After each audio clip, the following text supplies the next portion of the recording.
محمد صلى الله عليه وآله وسلم وشر الأمور محدثاتها وكل محدثة بدعة وكل بدعة ضلالة وكل ضلالة في النار. اللهم صل على محمد وعلى آل محمد كما صليت على إبراهيم وعلى آل إبراهيم إنك حميد مجيد. اللهم بارك على محمد وعلى آل محمد كما باركت على إبراهيم وعلى آل إبراهيم إنك حميد مجيد. فقال الله تعالى في القرآن المجيد والفرقان الحميد: أعوذ بالله من الشيطان الرجيم. بسم الله الرحمن الرحيم.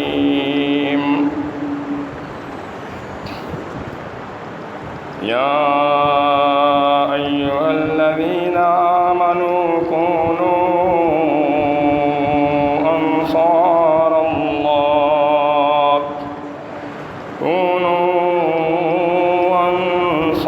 الله كما قال عيسى ابن مريم للحواريين من أنصاري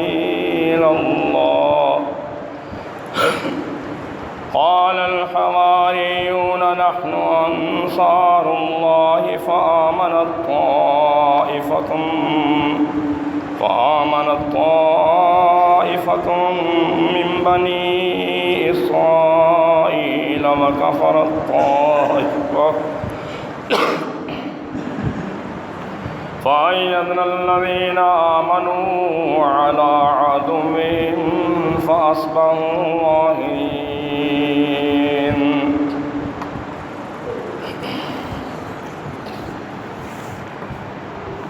وقال النبي صلى الله عليه وآله وسلم: من أحدث فيها حدثا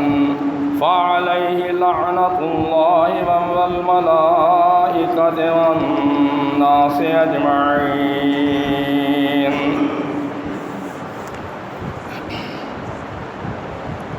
تمام حمد و ثنا کے لائق اللہ احکم الحاکمین کی ذات ہے، جس کے قبضہ قدرت میں تمام کائنات کا نظام ہے. زمینوں اور آسمانوں اور اس کے درمیان جو کچھ بھی ہے سب اللہ ہی کا ہے اور اللہ ہی کی بادشاہی ہے. کوئی بھی اس کی اس بادشاہی میں اس کا شریک نہیں ہے اور وہ تنہا اکیلا ہی تمام کائنات کا خالق اور مالک ہے. حضرات محترم، قرآن مجید کے 28ویں پارے میں سے سورہ الصف کی آخری آیات کی تلاوت کی گئی ہے اور ایک حدیث نبی اکرم صلی اللہ علیہ وآلہ وسلم کی پڑھ کے سنائی گئی ہے، جو حضرت انس رضی اللہ تعالیٰ عنہ سے روایت ہے اور سلسلہ صحیحہ میں اس کا نمبر 1867 ہے. مسلم شریف میں اس کا نمبر جو ہے 3323 ہے. اللہ پاک نے سورہ صف کی آخری آیات میں اہل ایمان کو مخاطب فرمایا. فرمایا یا ایھا الذین آمنو، اے لوگو جو تم ایمان رکھتے ہو، کونو انصار اللہ، اللہ کے دین کے مددگار بن جاؤ، اللہ کے دین کی مددگار بن جاؤ۔ کما قال عیسی ابن مریم للحوارین من انصاری الی اللہ، جیسا کہ عیسیٰ علیہ السلام نے کہا کون ہے میری اللہ کے دین کے معاملے میں مدد کرنے والا؟ قال الحواریون، ان کے ساتھیوں نے کہا نحن انصار اللہ، ہم ہیں اللہ رب العزت کے دین کے مددگار۔ اللہ پاک نے فرمایا فآمنت طائفۃ من بنی اسرائیل، بنی اسرائیل میں سے ایک گروہ ایمان لایا، وکفرت طائفہ، اور ایک گروہ نے کفر کیا، فأیدنا الذین آمنوا علی عدوہم فاصبحوا ظاہرین، اللہ پاک نے ان لوگوں کی جو ایمان لائے ان کی مدد کی ان کے دشمن کے مقابلے میں، فاصبحوا ظاہرین، اور ہو گئے وہ ان کے اوپر، اپنے دشمن کے اوپر حاوی۔ اور جو حدیث پڑھ کے سنائی ہے یہ بخاری شریف کی، اس میں اللہ کے نبی صلی اللہ علیہ وآلہ وسلم نے فرمایا من احدث، جس نے فیہا، یعنی اس سے پہلے بھی ہے عبارت، جس نے اس مدینہ المنورہ میں کوئی بدعت کی، حدثاً بدعت کی، فعلیہ لعنت اللہ، اللہ کے نبی صلی اللہ علیہ وسلم نے فرمایا کہ اس کے اوپر اللہ پاک کی لعنت ہو، والملائکۃ، اور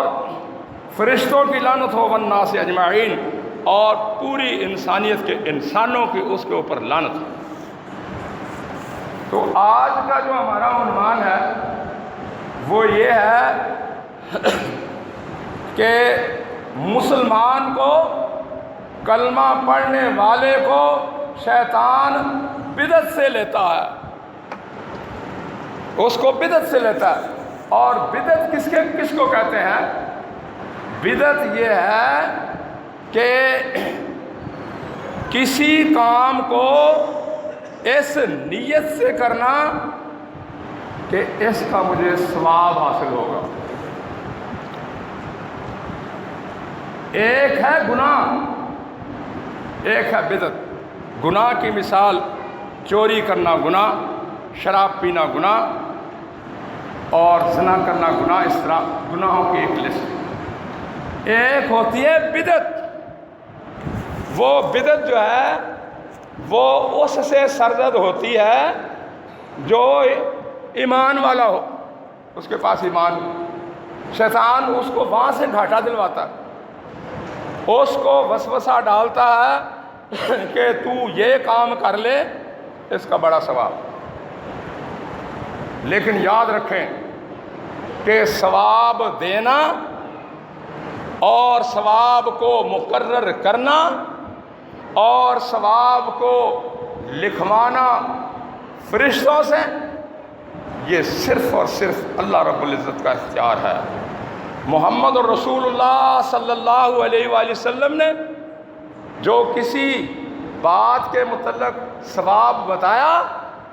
وہ صرف رسالت کی حد تک ہے کہ اللہ کا پیغام لوگوں تک پہنچایا۔ اللہ نے ثواب بتایا کہ اس بات کا اتنا ثواب ہے، اس کا اتنا ثواب ہے، رسول اللہ صلی اللہ علیہ وسلم نے امت تک پہنچایا۔ تو یہ اللہ پاک نے اس میں اہل ایمان کو مخاطب کیا کہ تم ان کی طرح ہو جاؤ جس طرح کے حضرت عیسیٰ علیہ السلام کے ساتھی تھے۔ عیسیٰ علیہ السلام کے صحابیوں کی، ان کے ساتھیوں کی، ان کے آسمان پر اٹھانے کے بعد 3 فرقے جو ہے مشہور جو مفسرین نے لکھے ہیں 3 فرقے، ویسے تو ان کے 73 سے اللہ کے نبی صلی اللہ علیہ وسلم نے بتایا 3 فرقوں کا ذکر کیا گیا ہے۔ ایک وہ فرقہ جس کو وہ یعقوبیہ انہوں نے نام رکھا تھا، یعقوب، حضرت یعقوب علیہ السلام سے انہوں نے یعقوبیہ نام رکھا تھا، اور وہ فرقہ ان بدعات کی وجہ سے اسلام سے نکل گیا، کہنے لگے کہ دیکھیں عیسیٰ علیہ السلام جو تھا وہ رب ہی تو تھا، اسی لیے اس کو اللہ نے وہ جو آسمانوں پر چلا گیا وہ رب ہی تھا اور زمین پر آیا تھا، اب وہ آسمان پر چلا گیا۔ ایک فرقہ یہ تھا، اس کو یعقوبیہ کہتے تھے، اور ایک فرقہ تھا نستوریہ جو یہ کہتے تھے کہ عیسیٰ علیہ السلام اللہ کا بیٹا ہے اور مریم علیہ السلام نعوذ باللہ اللہ کی بیوی ہے، باپ نے بیٹے کو آسمان پر اٹھا لیا۔ اور تیسرا فرقہ جو تھا وہ یہ کہتا تھا کہ وہ اللہ کے رسول اور اس کے بندے تھے، عبدہ و رسولہ، اللہ کے بندے اور اس کے رسول تھے۔ اللہ کے نبی محمد رسول اللہ صلی اللہ علیہ وآلہ وسلم نے فرمایا کہ دیکھو تم اس ثواب کے حوالے سے تم ایسے نہ ہو جانا کہ تم مجھے جو ہے یہودیوں اور عیسائیوں کی طرح، جس طرح کہ یہودیوں نے کہا کہ عزیر ابن اللہ اور عیسائیوں نے کہا مسیح ابن اللہ، تم بھی اس طرح کے نہ ہو جانا، مجھے کہنا محمد الرسول اللہ، محمد عبدہ و رسولہ۔ اور اللہ کے نبی محمد رسول اللہ صلی اللہ علیہ وآلہ وسلم نے فرمایا کہ جو شخص وضو کرتا ہے اور میرے طریقے کے مطابق وضو کرتا ہے اور مکمل وضو کرتا ہے اور اس کے بعد کہتا ہے اشہد ان لا الہ الا اللہ و اشہد ان محمد عبدہ و رسولہ، جو یہ کہتا ہے، فرمایا اللہ کے نبی صلی اللہ علیہ وسلم نے کہ جنت کے 8 دروازے اس کے لیے کھل جاتے ہیں۔ اور میں یہ بات کر رہا تھا کہ آج مسلمانوں کو کی بیڑی کے اندر جو پتھر پڑے ہیں اور مسلمان عالم دنیا میں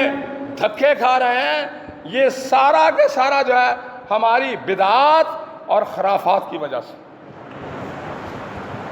اس کی میں آپ کو دور اور لمبے عرصے کی مثال نہیں دیتا، میں آپ کو اللہ کے نبی محمد رسول اللہ صلی اللہ علیہ وآلہ وسلم کی امت سے مثال دیتا ہوں۔ اٹھا کے دیکھو تاریخ کی کتابیں کہ سب سے پہلے ابو بکر صدیق رضی اللہ تعالیٰ عنہ خلیفہ ہوئے، پھر اس کے بعد حضرت عمر بن خطاب خلیفہ ہوئے، پھر حضرت عثمان ہوئے، پھر حضرت علی رضی اللہ تعالیٰ عنہ ہوئے، اور پھر اس کے بعد اسلامی سلطنت جو تھی 2 حصوں میں ہوئی۔ ایک میں حضرت حسن رضی اللہ تعالیٰ عنہ اور ایک شام کے علاقے میں امیر معاویہ رضی اللہ تعالیٰ عنہ۔ تو اللہ کے نبی صلی اللہ علیہ وآلہ وسلم نے فرمایا کتاب الفتن ابو داؤد میں فرمایا کہ میرے بعد 30 سال تک خلافت قائم رہے گی، اور 30 سال جو ہے جو ان کا طریقہ ہوگا ان خلفاء کا وہ میرا ہی طریقہ ہوگا، جو ان کی سنت پہ عمل کرے گا وہ میری ہی سنت ہوگی، اور خیر خیریت رہی، امت مسلمہ کو خیر خیریت رہی۔ اللہ کے نبی صلی اللہ علیہ وآلہ وسلم جب خندق کھود رہے تھے تو آپ نے صحابہ کو خوشخبری دی کہ ایک دن تم کیسر و کسریٰ کو فتح کرو گے۔ کہنے والے منافقوں نے کہا، جو اس دور کے منافق تھے، کہنے لگے کہ کھانے کو ملتا نہیں ہے ان کو، بھوک سے یہ لڑ رہے ہیں اور یہ کیسر و کسریٰ کی باتیں کرتے ہیں۔ لیکن اللہ رب العزت نے اللہ کے نبی محمد رسول اللہ صلی اللہ علیہ وسلم کی اتباع کے حوالے سے صحابہ رضوان اللہ علیہم اجمعین کو شام کی فتح دی، مصر کی فتح دی، عراق کی فتح دی، اور سارا علاقہ جو تھا مدینہ کی وہ چھوٹی سی ریاست جو تھی وہ پھیل گئی۔ اور اللہ کے رسول صلی اللہ علیہ وسلم نے فرمایا کہ میرے بعد، پھر اس کے بعد ان خلفائے راشدین کے بعد 12 خلیفے ہوں گے، جو سارے 12 کے 12 جو ہیں وہ قریش میں سے ہوں گے، اور میری امت ان 12 خلیفوں تک جو ہے وہ بالکل خیر خیریت سے رہے گی۔ کیوں؟ اس لیے کہ یہ دور جو ہے یہ ایسا دور ہے جو اللہ کے نبی محمد رسول اللہ صلی اللہ علیہ وسلم کی اتباع کا دور، یہ بدعات کا دور نہیں۔ اور پھر اس کے بعد آگے چلتے جائیں، پھر عثمانی ترکوں کے پاس جو اجمی تھے ان کے پاس حکومت آئی۔ آپ تاریخ کی کتابیں اٹھا کے دیکھیں، 1919 کی جنگ عظیم اول سے پہلے 32 صوبوں کے اوپر عثمانی ترک جو تھے وہ چھائے ہوئے تھے، اور تمام 32 صوبوں کا مسلمان سلطنت جو تھی 32 صوبوں پر مشتمل تھی، اور ان 32 صوبوں میں ایک ہی جرنل تھا اور ایک ہی سکہ تھا۔ آج ہم زوال پذیر ہیں، اور انسانیت کے حوالے سے اور حوالے سے عالم کائنات میں، اس دنیا میں مسلمان دھکے کھا رہے ہیں، ظلم و ستم کا شکار۔ اس کی اصل وجہ جو ہے وہ یہ ہے کہ ہم بدعات و خرافات میں پڑ گئے، اللہ کے نبی محمد رسول اللہ صلی اللہ علیہ وسلم کا طریقہ چھوڑ دیا۔ قرآن یہ بات کرتا ہے، قرآن یہ کہتا ہے کہ لوگوں کے زوال کی سب سے بڑی وجہ جو ہے، اللہ پاک نے سورہ مریم میں 16ویں پارے میں واضح کر دیا کہ اضاعوا الصلاۃ واتبعوا الشہوات، کہ جو انہوں نے پہلے لوگوں نے جو زوال پذیر ہوئے، انہوں نے وہ اپنی خواہشات کے پیچھے چل پڑے اور اپنی نمازوں کو ضائع کر دیا۔ نماز میں ہماری کئی ایک بدعات ہیں جس کو ہم سمجھتے ہیں کہ یہ ثواب ہے۔ آج مسلمان اگر دکھ میں مبتلا ہے تو وہ اس وجہ سے، اللہ پاک نے فرمایا فَلْيَحْذَرِ الَّذِينَ يُخَالِفُونَ عَنْ أَمْرِهِ، کہ جو شخص اللہ کے نبی صلی اللہ علیہ وآلہ وسلم کے حکم سے پھرتا ہے، فرمایا کہ وہ ڈرے اس بات سے کہ اس کے اوپر کوئی مصیبت پڑ جائے۔ اور اللہ پاک کا وعدہ ہے، اللہ رب العزت کا سورہ محمد میں 26ویں پارے میں، کہ فرمایا کہ ان تنصروا اللہ ینصرکم ویثبت اقدامکم، اگر تم اللہ کے دین کی مدد کرو گے تو پھر اللہ تمہاری مدد کرے گا، ویثبت اقدامکم، تمہاری سلطنتوں کو مضبوط کر کے دکھائے گا، اللہ پاک تمہیں مضبوط کر دے گا۔ دور نہیں جانا، یہ لاہور میں ابھی مغلیہ سلطنت کے ان کی جہانگیر کی قبر وہاں موجود ہے، دیکھیں جا کے، اور اس کے بعد نور جہاں کی قبر راوی کے کنارے کے اوپر موجود ہے، اور وہ ان کے دور میں بنائی گئی، نور جہاں نے بنائی جہانگیر کی قبر۔ اللہ کے نبی محمد رسول اللہ صلی اللہ علیہ وآلہ وسلم کی طرف سے یہ آواز آتی ہے، کائنات کے سردار کی طرف سے آتی ہے، محمد رسول اللہ صلی اللہ علیہ وسلم کی طرف سے آواز آتی ہے، فرمایا اللہ کے نبی صلی اللہ علیہ وسلم نے لا تجسسوا القبر، قبر کو پکا مت کرو، ولا تکتبوا الیہا، اس کے اوپر کتبہ نہ لگاؤ، ولا تقعدوا، اور نہ ہی وہاں مجاور بن کے بیٹھو، اعتکاف کرو وہاں بیٹھ کے۔ 3 باتیں بتائی، اس پر ہوا مغلیہ سلطنت کی اٹھا کے دیکھیں تاریخ، کہ انہوں نے اتنی بڑی میں کوئی جھوٹ بول رہا ہوں، آج بھی لوگ جاتے ہیں، میں جی کہاں جا رہا ہوں، میں اجمیر شریف جا رہا ہوں، میں کہاں جا رہا ہوں، وہ ساری کی ساری پکی قبریں جو اللہ کے نبی صلی اللہ علیہ وآلہ وسلم کے قول کے خلاف ہیں، اور اس کے اوپر جو ہم حرکتیں کرتے ہیں وہ ساری کی ساری محمد رسول اللہ صلی اللہ علیہ وسلم کی تعلیمات کے خلاف جو ہم حرکتیں کرتے ہیں۔ میرے بھائیوں، اس بات کے اوپر ہمیں غور کرنا ہوگا۔ آج ہم بدعت اور گناہ میں فرق دیکھ لیں۔ ان دونوں میں گناہ یہ ہے، اللہ کے نبی صلی اللہ علیہ وسلم نے فرمایا ما حاک فی نفس کا، پوچھا گیا کہ گناہ کون سا؟ فرمایا ما حاک فی نفس کا، جو تیرے دل میں کھٹکے اور تو یہ ڈرے کہ کہیں لوگوں کو نہ پتہ چل جائے، یہ ہے گناہ۔ اور بدعت کیا ہے؟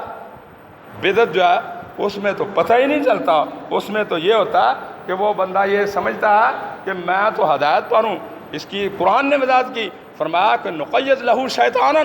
جو بدعت کرتا ہے اللہ کے نبی محمد رسول اللہ صلی اللہ علیہ وسلم کے طریقے کے خلاف چلتا ہے، اللہ کے نبی صلی اللہ علیہ وسلم کی تعلیمات کے خلاف چلتا ہے، اللہ کی کتاب کی تعلیمات کے خلاف چلتا ہے،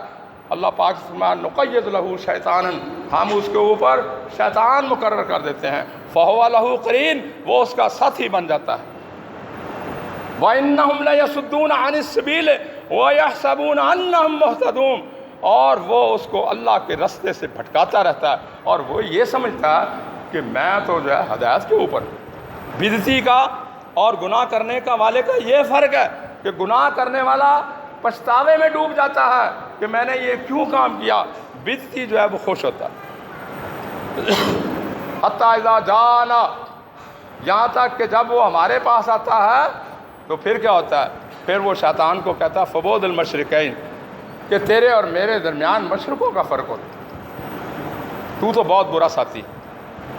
تو اس لیے اللہ کے نبی محمد رسول اللہ صلی اللہ علیہ وسلم نے فرمایا کہ اے اللہ پاک، فرمایا کہ میں بھی جس طرح مکہ کو حرم قرار دیا، فرمایا کہ میں اللہ دعا کرتا ہوں اور میں حرم قرار دیتا ہوں مدینہ المنورہ کو، اور فرمایا کہ جو اس میں بدعت کرے اس کے متعلق اللہ کے نبی صلی اللہ علیہ وسلم فرمایا کہ اس کے اوپر لعنت ہو، فرشتوں کی، انسانوں کی، والناس اجمعین، اور تمام انسان۔ اور صحیح بخاری میں ایک حدیث اسی بدعت کے بارے میں یہ آتی ہے، اللہ کے نبی صلی اللہ علیہ وآلہ وسلم نے فرمایا کہ لوگو تم قیامت کے دن ننگے اٹھائے جاؤ، اور فرمایا کہ سب سے پہلے لباس جو ہے وہ ابراہیم علیہ السلام کو پہنایا جائے گا، اور فرمایا کہ میری امت کے کچھ لوگوں کو فرشتے جو ہیں وہ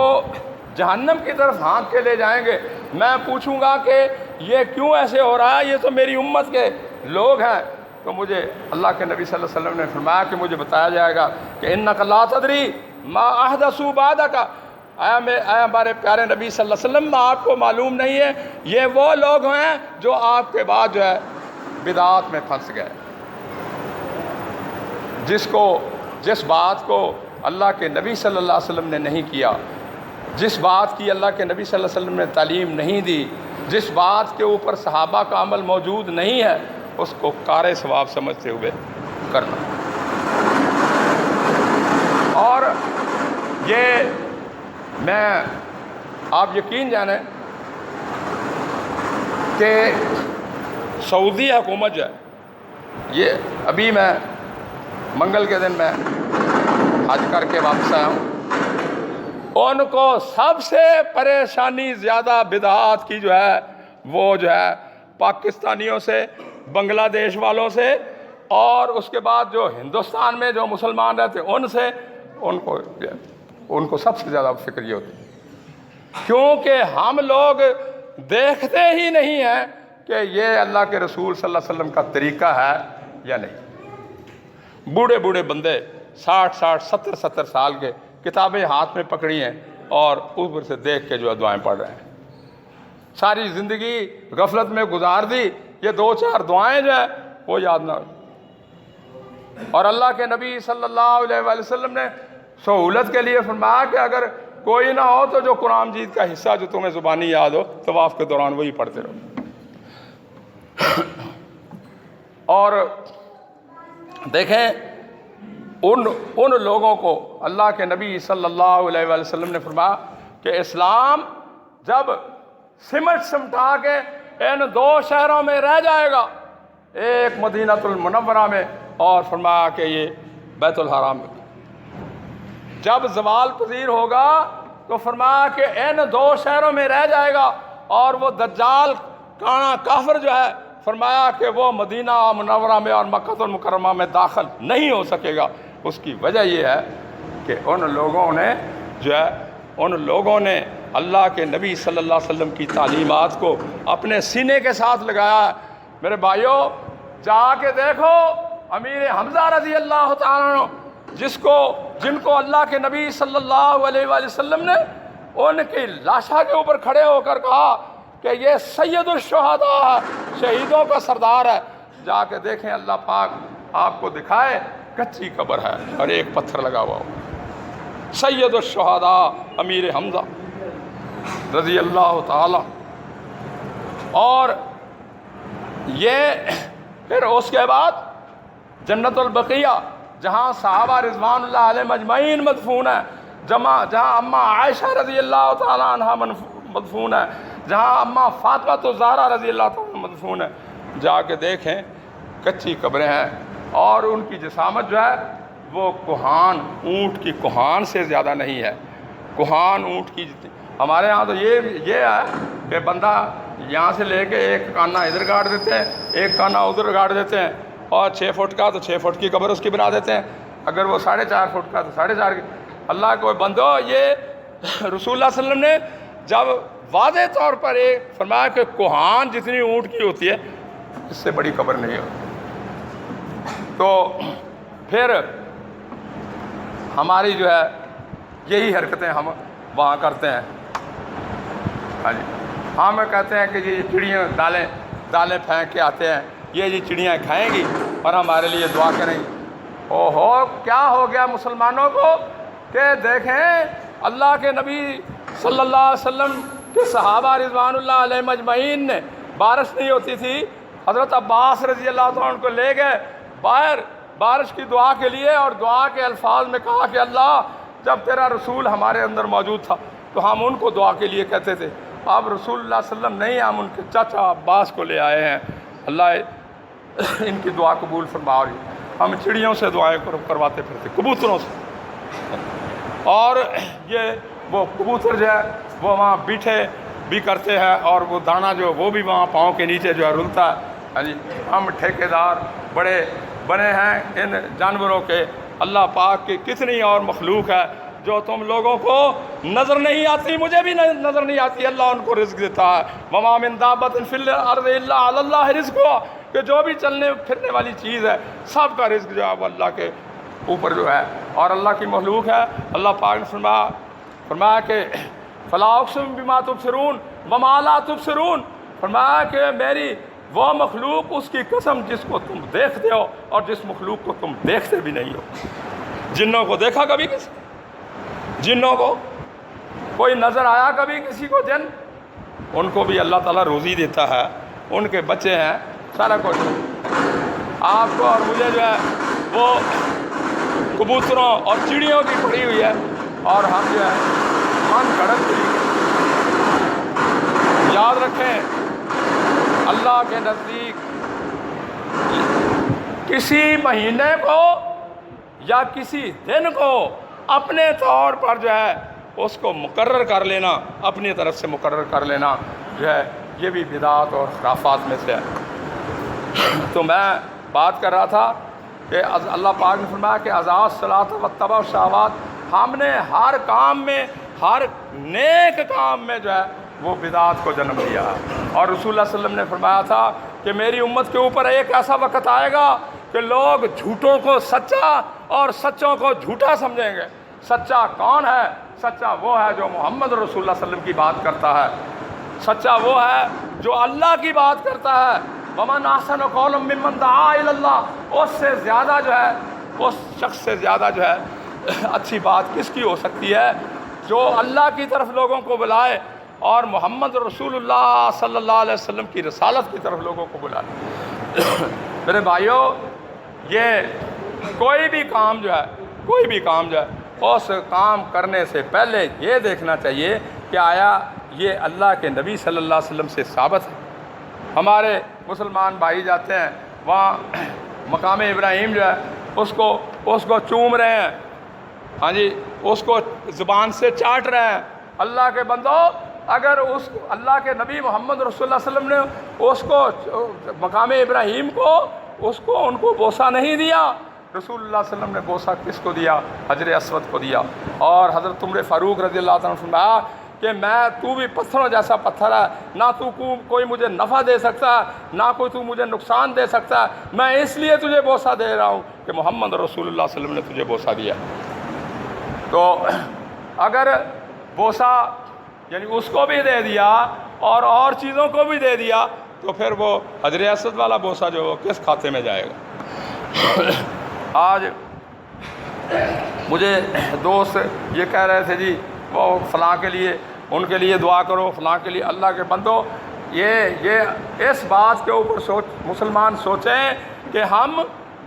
بدعات جو ہیں اس کو چھوڑیں۔ اس طرح صف بنی ہوئی ہے اور نماز سے پہلے امام آواز دیتا ہے،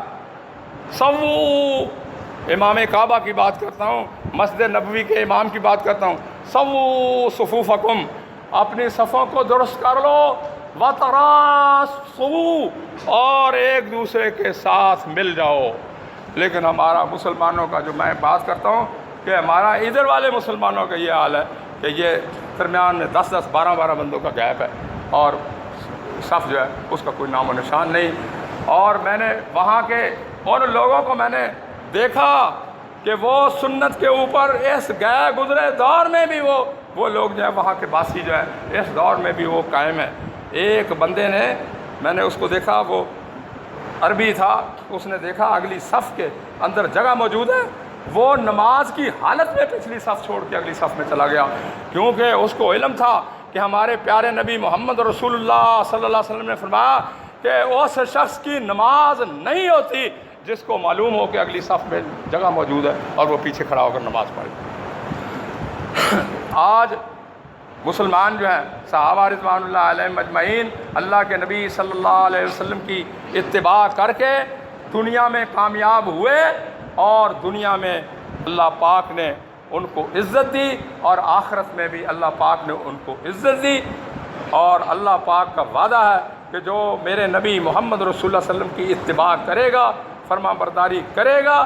فرمایا اللہ پاک نے کہ اس کو دنیا اور آخرت میں دونوں میں کامیابی عطا کروں گا۔ تو آج مسلمان کے لیے یہ لمحہ فکریہ ہے کہ وہ بات چھوڑ دو جس بات کے پیچھے محمد رسول اللہ صلی اللہ علیہ وسلم کا قول موجود نہیں ہے۔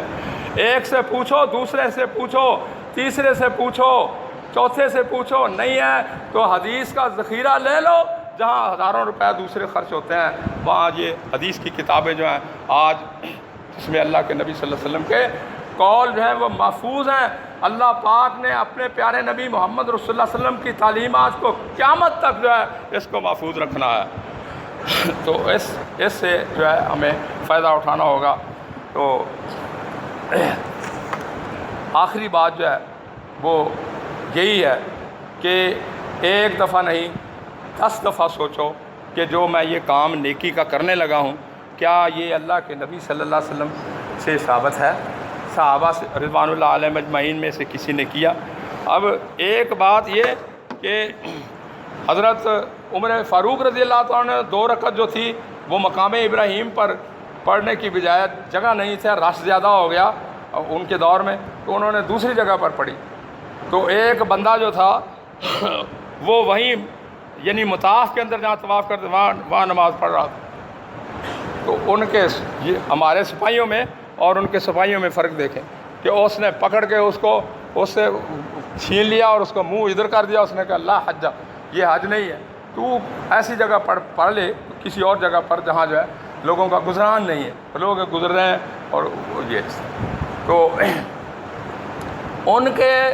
آج بھی ان کے جو ہے عام آدمی جو ہے وہ اللہ کے نبی محمد رسول اللہ صلی اللہ علیہ وسلم کی سنت سے باخبر ہے۔ ایک مسئلہ میں نے ان کے عالم سے پوچھا تو اس نے مجھے یہ جواب دیا، اس نے ادھر کسی کا نام لیا نہ ادھر، اس نے کہا ما فعل رسول اللہ صلی اللہ علیہ وآلہ وسلم، رسول اللہ صلی اللہ علیہ وسلم نے ایسے نہیں کیا۔ میں نے کہا کہ اگر ہم یہاں سے چلے جائیں مدینہ المنورہ اور وہاں سے جو ہے پھر واپس آ جائیں ذوالحلیفہ سے، ہم احرام باندھ کے یہاں ایک عمرہ اور کر لیں تو کیا ہمارا عمرہ ہوگا؟ تو انہوں نے کہا ما فعل رسول اللہ صلی اللہ علیہ وآلہ وسلم، رسول اللہ صلی اللہ علیہ وسلم نے تو ایسا نہیں کیا۔ تو اس لیے میرے نزدیک جو ہے ہماری آج دنیا میں مسلمانوں کی پریشانی کا سب سے بڑا سبب یہی ہے کہ ہم جو ہے اللہ کے نبی صلی اللہ علیہ وسلم کے طریقے کو نہ پوچھتے ہیں، نہ اس کی تحقیق کرتے ہیں، آنکھیں بند کر کے یہ بھی ثواب، وہ بھی ثواب، وہ بھی ثواب۔ تو اللہ پاک ہمیں صحیح معنوں میں دین اسلام کی سوجھ بوجھ عطا فرمائے۔ اس کی سادی سی ایک میں مثال دے دیتا ہوں کہ مغرب کے تین رکعت ہیں فرض نماز، 3 رکعت کی بجائے اگر کوئی 4 پڑھ لے تو اس کو کوئی ثواب نہیں ملے گا، اگر کوئی 6 پڑھ لے کوئی ثواب نہیں ملے گا، 2 پڑھ لے اس کو نہیں ثواب ملے گا، کیونکہ 3 رکعت کے اوپر اللہ کے نبی محمد رسول اللہ صلی اللہ علیہ وسلم کے حکم کا جو ہے وہ مہر موجود۔ اسی طرح باقی چیزیں ہیں دین کی جتنی بھی ہیں۔ سبحان ربک رب العزت عما یصفون وسلام علی المرسلین والحمد للہ رب العالمین۔